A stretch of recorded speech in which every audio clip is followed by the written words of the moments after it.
Hello,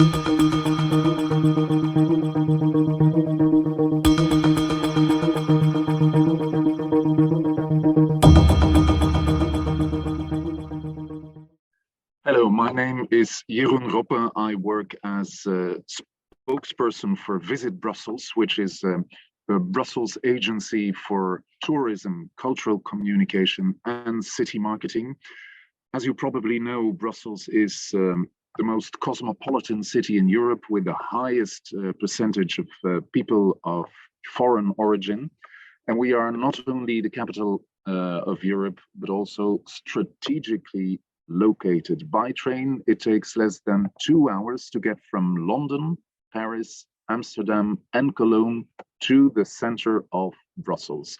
Brussels is a very interesting tourism destination, I'd say, for culture and heritage. The most famous attraction is, of course, the Grand Place, for many people, the most beautiful square in the world.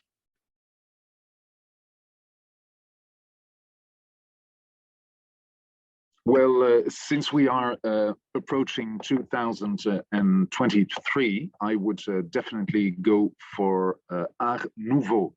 2023 will be the year of Art Nouveau in Brussels, because it will be exactly 130 years after the construction of the Tassel House by Victor Horta, known as the very first Art Nouveau building.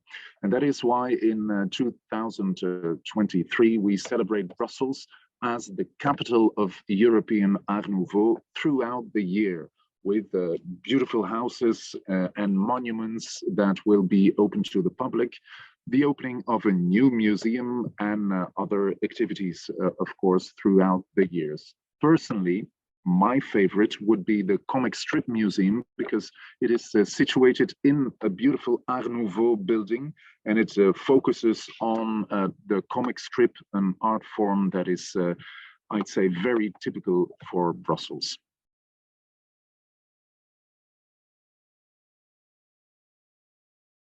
From a culture and heritage perspective, it seems to me that the multitude of assets that Brussels has is quite unique.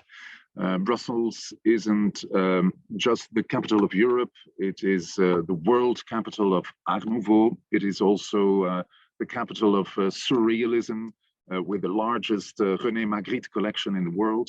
And when you walk around Brussels, you can't escape our status as the capital of comic strips.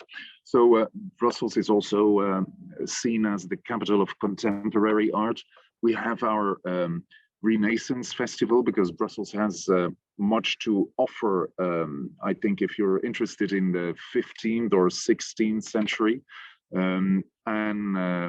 Yeah, lots of buildings are also built in the 18th century in Brussels as well. So during different periods of time, Brussels played an important cultural and artistic role, and that is, I think, quite unique. So the variety of cultural assets, that would be typically Brussels.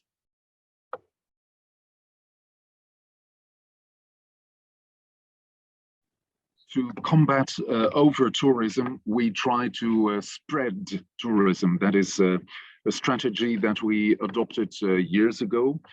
We want to spread tourism both in time and in space. First of all, in time, we try to organize events during several periods in the year. So not only during summer, for instance, but we encourage organizers to plan their events during calmer periods, and we ourselves, we set up our events throughout the years so that there is a well-balanced calendar in Brussels.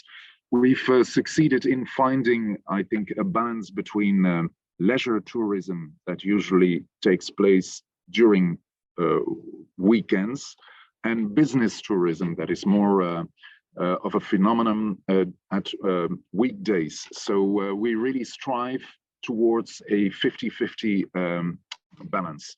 And of course, we apply a strategy of decentralization, which means that we focus on areas in Brussels that are a bit more off-centric, mostly in green areas in Brussels, but also touristically very interesting areas with, for instance, a lot of Art Nouveau houses and buildings.